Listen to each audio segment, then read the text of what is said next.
ஆன்மீகவேல் நேயர்கள் அனைவருக்கும் அன்பார்ந்த வணக்கம். இன்னைக்கு நம்ம கூட ஜோதிட அரசி யோக பிரபவம் இணைந்திருக்காங்க. அவங்க கிட்ட ஆன்மீக ரீதியான கேள்விகளுக்கு பதில் கேட்டு தெரிஞ்சுக்கலாம் வாங்க. வணக்கம் மேம். வணக்கம் மேம். இன்னைக்கு நம்ம சுக்கிர பயிற்சி பார்க்க போறோம். சுக்கிர பயிற்சி அப்டின்னா என்ன? அத பத்தி எங்களுக்கு ஒரு பொது பலன் சொல்லிடுங்க. பொதுவா சுக்கிர பயிற்சி வருது அப்டின்னா, எத்தன வருட காலங்கள் இருக்கும்? யார் யாருக்கு என்ன பலன்கள்லாம் கிடைக்க போகுது அப்டின்னு நம்ம பின்னாடி 12 ராசிக்கும் பார்க்க போறோம். பொதுவா சுக்கிர பயிற்சினா என்ன? சுக்கிர பயிற்சி வர்றதுனால நம்மளுக்கு என்ன மாரியான விஷயங்கள்லாம் கிடைக்கும்? அப்டிங்கிறத பத்தி எங்களுக்கு விளக்கமா சொல்லுங்க மேம். பொதுவா பார்த்தீங்கன்னா, சுக்கிர பயிற்சி 1 மாதம் மட்டும் தான் இருக்கிறது. ஆனா, அந்த 1 மாதத்திலேயும் பார்த்தீங்கன்னா, அதுக்கடுத்து வரக்கூடிய ஒரு பலன்களுக்கு உண்டான ஒரு அடித்தளம் போட்டுட்டு போயிருவாரு. அவர்தான் சுக்கிர பயிற்சி. இப்ப எப்போ வராரு அப்புட்ன்னா, ஜூன் மாசம் 8ஆம் தேதியிலிருந்து ஜூலை மாசம் 4ஆம் தேதி வரைக்கும் இருக்கிறார். இந்த 1 மாதத்துல புதுசா அதாவது சுக்கிரன யாருக்கு காரகத்துவம் சொல்லுவோம்னு பார்த்தீங்கன்னா, ஆடை, ஆபரணம், ஒரு பிரம்மாண்டம்னாலே நம்ம சுக்கிர பகவான தான் சொல்லலாம். அதனால புதுசா ஆடை, ஆபரணம் வாங்குறதுக்கு ரொம்ப ஆர்வமா போட்டி போடுவாங்க.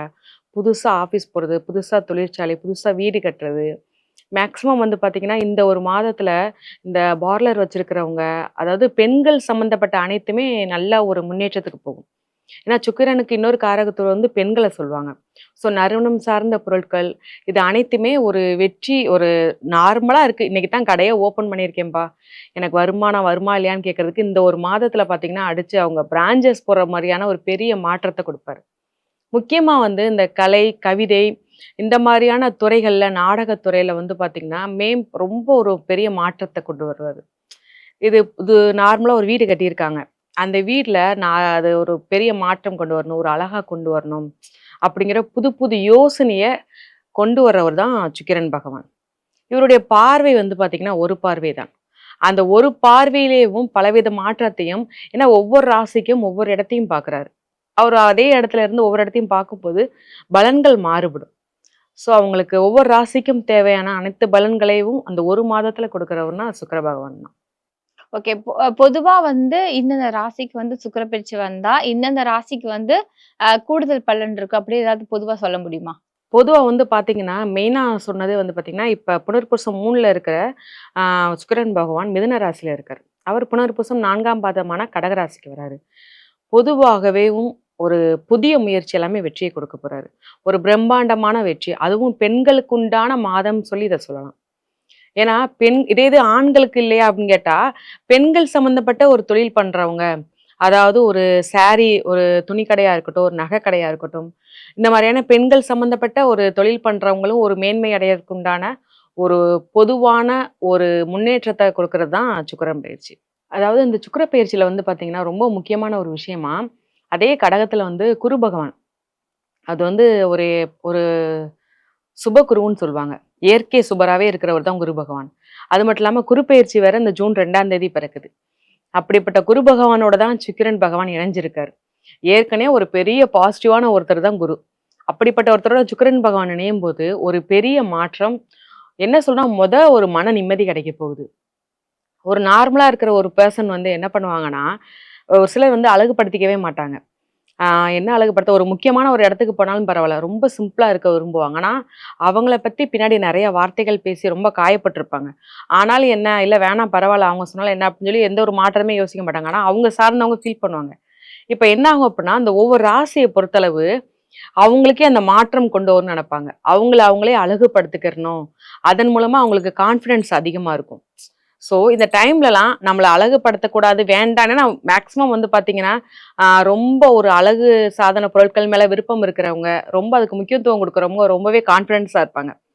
நார்மலா இருக்கிற பெர்சன விட அவங்க ரொம்ப கான்ஃபிடென்ட்டா இருப்பாங்க. இப்ப அந்த மாற்றம் அவங்களுக்கு வர ஆரம்பிக்கும்.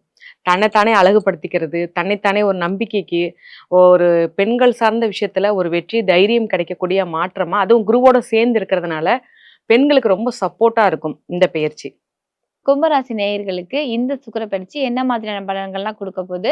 அவங்களுக்கு குடும்ப வாழ்க்கை எப்படி இருக்கும்? அவங்களுடைய கணவன், மனைவியோட ஒற்றுமை எப்படி இருக்கும்? அத பத்தி விளக்கமா சொல்லுங்க. கும்பராசிக்கு பார்த்தீங்கன்னா, அவருடைய 6ஆம் இடத்துல தான் சுக்கிரன் இருக்காரு. 12ஆம் இடத்துல, அதாவது 7ஆம் பார்வையா 12ஆம் இடத்த பார்க்குறாரு. பொதுவா கணவன் மனைவிக்குள்ள ஒரு ஒற்றுமைன்னு வந்தாலே நம்ம எத பார்க்கணும்னா 12ஆம் இடத்த தான் பார்க்கணும். அப்படி இருக்கும்போது கணவன் மனைவிக்குள்ள ஒரு ஒற்றுமை அதிகமாகவே இருக்கும். அதாவது இதுக்கு முன்னாடி உள்ளது ஏதாவது ஒரு பற்றற்ற தன்மையா இருந்திருப்பாங்க. கணவன் மனைவிக்குள்ள ஒரு சாதாரணமா சேர்ந்து பேசி சிரிக்கிறதுக்கு உண்டான வாய்ப்பே இருக்காது. ஏன்னா ஏதாவது ஒரு வேகத்துல ஓடிக்கிட்டே இருக்கிறது. ஏன்னா இவங்களுக்கு வந்து பாத்தீங்கன்னா, விருச்சிக ராசிக்காரவங்க ஒரு ஓப்பனா என்ன அடி வாங்கியிருக்காங்களோ, சைலன்ட்டா அடி வாங்கினவங்கன்னா அது கும்பராசிக்காரவங்க தான். அதாவது நெறைய பேர் சொல்லுவாங்க. இதுக்கு முன்னாடிலாம் பேசின ஜாதகம் பார்த்தெல்லாம் சொல்லுவாங்க. எங்களுக்கு வந்து நாங்க அவ்ளோ எங்கள உஜிலி மஸ்து பண்ணிட்டாங்க அப்படிங்கிற மாரியான வேதனையான ஒரு விஷயம்னா கும்பராசிக்காரவங்களுக்கு நெறைய நடந்துச்சு. அது கணவன் மனைவிய தனியா பிரிஞ்சிருக்கிற ஒரு விஷயமே மெயினான விஷயம். அப்படிப்பட்ட கும்பராசி நேயர்களுக்கு இந்த சுக்கிர பெயர்ச்சி நிம்மதியா கணவன் மனைவியும் ஒண்ணா உட்கார்ந்து பேசுறதுக்கு உண்டான வாய்ப்பையும், ஒரு ஒற்றுமையுமே அதிகமா ஏற்படுத்தி தருது. குடும்பத்துக்குள்ள வந்து ஒரு நல்ல ஒரு சூழல், ஒரு பாசிட்டிவான வைப்ரேஷன் இருக்க போகுது கும்பராசி நேயர்களுக்கு. Okay ma'am. தூக்கமே வராம கஷ்டப்பட்டு இருக்க நம்ம கும்பராசினியர்களுக்கு இந்த காலகட்டத்தில நிம்மதியான தூக்கம் கிடைக்குமா? நிச்சயமா கிடைக்கும். ஏன்னா 12ஆம் இடம் 2வதா ஒரு முக்கியமான மன நிம்மதியும், நிம்மதியான தூக்கத்தையும் கொடுக்குறாரு. எனக்கு வந்து இவ்ளோ பிரச்சனை இருக்குது. நான் இவ்ளோ அலுப்புல நான் வேலை பார்த்துட்டு வரேன். என்னோட வேலையோட அலுப்புல நான் படுத்தேன்னா 2 நாள் எந்திரிக்க கூடாது. ஆனா எனக்கு எவ்ளோ தூரம் படுத்தாலும், நான் தூக்க மாத்திரை போட்டு படுத்தாலுமே எனக்கு தூக்கம் வர மாட்டேங்குது. என்னதான் பண்ண? அப்படி நினைக்கிறவங்களுக்கு இந்த 12ஆம் பார்வையினால தூக்கம் நிம்மதியான தூக்கம் வரும். இவங்க நெறைய மன உளைச்சல் ஆயிட்டாங்க இதனால. தவறான ஒரு முடிவுக்கு போறதுக்கு உண்டான வாய்ப்பெல்லாம் இவங்க நெறைய எடுக்க முயற்சி பண்ணிட்டாங்க. ஆனா, இனி அவங்க அந்த மாற்றத்த கொண்டு வரணும். ஏன்னா, இவங்களுக்கு இந்த சுக்கிர பயிற்சியும் நிம்மதியான தூக்கத்தையும் குடுக்குறாரு, ஒரு மன நிம்மதியையும் குடுக்குறாரு. மெயினா வரக்கூடிய குரு பயிற்சியும் இவங்களுக்கு 1 வருஷம் ஒரு நிம்மதிய தரப்போறாரு. ஒரு பெரிய மாற்றத்த குடுக்க போறாரு. அதனால இவங்க ஒரு பாசிட்டிவான மைண்ட்ல இருந்தாலேவும், ஒரு பாசிட்டிவான வைப்ரேஷன், பாசிட்டிவான விஷயங்கள் தான் இவங்கள சுத்தி நடக்கும். Okay ma'am. தொழில் வந்து அவங்களுக்கு எப்படி இருக்கும் இந்த காலகட்டத்தில? தொழில்ல வந்து பாத்தீங்கன்னா, இவங்களுக்கு வெளிநாடு வருமானம் வரதுக்குண்டான வாய்ப்பு இருக்கு. அதாவது இங்க அவங்க தொழில் ஏற்கனவே பண்ணிக்கிட்டு, இன்னும் மறுபடியும் வெளிநாட்ல ஏதாவது ஒரு தொழில் ஒரு பிசினஸ் பண்ணணும்னு ஸ்டார்ட் பண்றாங்க. இல்ல ஏதாவது ஏற்றுமதி, இறக்குமதி பண்றாங்க. இல்ல பொதுவா வந்து முதலீடு பண்றாங்க. ஏதாவது ஒரு வெளிநாட்ல உள்ள ஏதேனும் ஒரு தொழிலுக்கு முதலீடு பண்றாங்க அப்டின்னா, அது எல்லாமே ரெட்டிப்பு லாபத்து வரப்போது. ஏன்னா, இவங்களுக்கு வந்து வெளிநாடு சம்மந்தப்பட்ட அனைத்துமே வெற்றி வரப்போது. வெளிநாட்டுலருந்து ஏதாவது ஒரு பொருள் இறக்குமதி பண்ணி, இங்க அவங்க வியாபாரம் பண்றாங்க, தொழில் பண்றாங்கன்னா, அது அவங்களுக்கு ஒரு பெரிய லாபத்த குடுக்க போது. மத்த தொழில் ஒரு நார்மலான ஒரு வருமானத்த கொடுத்தாலும், வெளிநாடு பொருள் சார்ந்த விஷயங்கள் அனைத்துமே இவங்களுக்கு ரெட்டிப்பு லாபத்த இவங்களுக்கு கொடுக்க போகுது. எதிரிகள் வந்து இப்ப இருக்கிறாங்க கும்பராசிக்காரர்களுக்கு அப்படின்னா, இந்த காலகட்டத்த எதிரிகள் வந்து விட்டுட்டு போயிடுவாங்களா? இல்ல அவங்க மூலமா நெறைய பிரச்சனைகள் இவங்க சந்திப்பாங்களா? இவங்களுக்கு வந்து பார்த்தீங்கன்னா, இவங்களுக்கு தொழில் வேலை நல்லா இருக்கும். இவங்களுடைய எதிரிகள் வந்து சைலன்ட்டான ஒரு பெர்சனா இருப்பாங்க. நல்லா பேசி சிரிக்கிறவங்க. ஆனா இங்கிட்டு திரும்புனா முதுகுல குத்திட்டு போயிருவாங்க. அப்படிப்பட்டவங்க தான் எதிரிகளா இருப்பாங்க. இப்ப இந்த காலகட்டத்தில எதிரிகள் யாருன்னு கண்டறிவாங்க. அதன் மூலமா இவங்களுடைய இவங்களுடைய கேள்வி அவங்க கேட்பாங்க. "ஏன்பா? நான் என்ன பண்ணேன்? எதுக்கு இந்த வேலை பண்ணேன்னா?" அந்த ஒரு பேச்சுவார்த்தை மூலமா, "ஐயய்யோ! நான் உன்ன தப்பா நெனச்சுட்டேன்னு" சொல்லி இவங்க கிட்ட மன்னிப்பு கேட்டு அந்த நட்பு மறுபடியும் வரதுக்குண்டான வாய்ப்பு இருக்கும். ஆனா இவங்க ஜஸ்ட் ஓகேன்னு தான் சொல்லுவாங்க. அந்த ஒரு டைம் இவங்க நம்பிக்கை துரோகம் பார்த்துட்டாங்கன்னா, ஜஸ்ட் என்னன்னா என்னன்னு தான் கேட்பாங்க. அந்த மறுபடியும் நண்பர் வட்டாரத்துக்குள்ள அவங்கள கொண்டு வர மாட்டாங்க. ஸோ உண்மையான நண்பர்கள் யாரு? உண்மையான எதிரி யாருன்னு கண்டறியக்கூடிய ஒரு சூழல் தான் இப்போ உள்ள காலத்துல சுக்கிர பயிற்சிக்கு இருக்கு. சுக்கிர பயிற்சி காலகட்டத்தில கும்பராசிக்காரர்கள் எந்த கோவிலுக்கு போயிட்டு வர்றது சிறந்த பலன் கிடைக்கும்? மெயினா வந்து பார்த்தீங்கன்னா, இந்த காலகட்டத்தில இவங்க கடனும் அடையுது, ஒரு நோய் பிரச்சனை அனைத்துமே சரியாகுது. ஒரு பாசிட்டிவான விஷயமா கொண்டு வந்து குடுக்குது. ஆனாலும் ஒரு சின்ன கவனமா இருக்க வேண்டிய சூழல் என்ன அப்டின்னா, இவங்க ஏதாவது ஒரு விரக்தி மனப்பான்மை ஏன்னா இவங்களுக்கு மன நிம்மதி வரப்போகுதுன்னாலும், இவங்களுக்கு இதுக்கு முன்னாடி நடந்த நெகட்டிவ் மைண்ட்ல தான் இருக்கும். அந்த பாசிட்டிவ் இவங்க பக்கத்துல இருந்தாலுமே, இல்லப்பா எனக்கு என்னப்பா பாசிட்டிவ் நடக்கும்போதுன்னு ஒரு மைண்ட்ல இருப்பாங்க. அதுலருந்து வெளில வந்தா மட்டும் தான், இந்த சுக்கிர பெயர்ச்சினால நடக்கக்கூடிய பாசிட்டிவான விஷயங்கள் இவங்க பக்கத்துல வரும். அதற்கு இவங்களுடைய ஒரே வழிபாடு என்னன்னா, சுக்கிரன் வழிபாடு பண்ணணும். ஒண்ணுமே பண்ண வேணாம். ஒரு நல்ல ஒரு ஒரு ஊதுபத்தியோ, நல்ல வாசனையான ஒரு திரவியம் ஏதாவது ஒண்ணு போட்டு ஒரு அமைதியா உட்காரணும்.